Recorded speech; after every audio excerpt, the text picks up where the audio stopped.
চিতা আর গাধার মধ্যে সম্পর্ক হওয়া কখনোই সম্ভব নয়, কারণ দুজনের মধ্যে খাদ্য খাদকের সম্পর্ক রয়েছে। কিন্তু গল্পে সবই সম্ভব। তবে এই গল্পটা শুধু গল্প নয়, এর মধ্যে এক অসাধারণ শিক্ষা আছে বন্ধুরা। ভালো করে শুনুন, আপনি বুঝতে পারবেন। এক জঙ্গলে এক চিতা আর গাধার মধ্যে বন্ধুত্ব তৈরি হয়। তারা একসাথে খাবার খায়, জঙ্গলের মধ্যে খেলা করে, দৌড়াদৌড়ি করে, সবসময় একসাথে থাকে। একদিন তারা শুয়ে শুয়ে আকাশের দিকে তাকিয়ে থাকে। আর আকাশের দিকে তাকিয়ে গাধা বলে, জানো তো বন্ধু, আকাশের রংটা না পুরো লাল। চিতা বলে যে না, এটা কখনোই সম্ভব নয়, আকাশ তো নীল রঙের।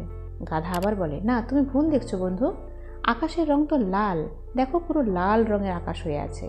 চিতা আবার তাকে বোঝায়, না বন্ধু, তুমি ভুল দেখছো, আকাশ তো নীল রঙের হয়, দেখছো না পুরো আকাশটা কেমন নীল হয়ে আছে। গাধা আবার বলে, না, ভুলটা তোমার, আকাশ লাল, আকাশের রং লাল হয়। চিতা আবারও তাকে বোঝায়, কিন্তু গাধা কোনোভাবেই বুঝতে চায় না। চিতা তখন রেগে গিয়ে বলে, চলো তাহলে আমাদের এই সমস্যা নিয়ে আমরা মহারাজের কাছে যাই, তিনি যাকে সঠিক বলে বিচার করবেন সেই সঠিক আর অন্যজন ভুল। এই বলে তারা সিংহরাজের কাছে গেল। বনের রাজা সিংহ মহাশয়ের কাছে গিয়ে চিতা বলল, মহারাজ, আমরা একটা সমস্যায় পড়েছি, আপনাকে এর সমাধান করে দিতে হবে। তবে এই সমস্যার সমাধান করতে গিয়ে যাকে আপনার সঠিক বলে মনে হবে তাকে আপনি বাঁচিয়ে রাখবেন, আর যাকে বেঠিক বা ভুল বলে মনে হবে তাকে আপনি মেরে ফেলবেন। সিংহ বলে, আচ্ছা ঠিক আছে, কিন্তু সমস্যাটা কি হয়েছে? চিতা তখন সব কথা খুলে বলে।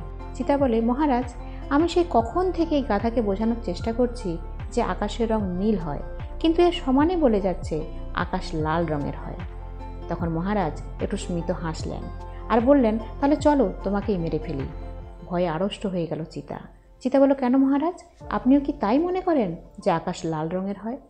মহারাজ বললেন যে না, আকাশ নীল রঙেরই হয়, তুমি সঠিক, কিন্তু তোমার ভুলটা কোথায় জানো? তুমি এই গাধাকে বোঝাতে গিয়েছ। যে গাধা নিজেই একটি নির্বোধ প্রাণী, তুমি তাকে কিভাবে বোঝাতে যেতে পারো? কিভাবে তুমি তার সাথে তর্ক করতে পারো?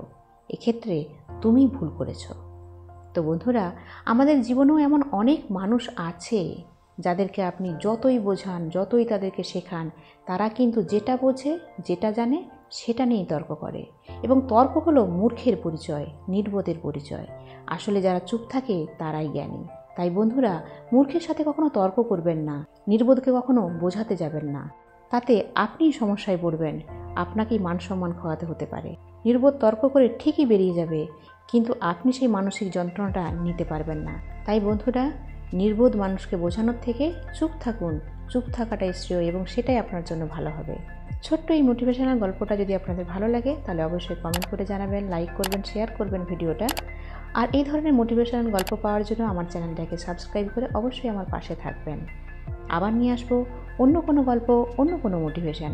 ততক্ষণ পর্যন্ত সবাই ভালো থাকুন। ধন্যবাদ।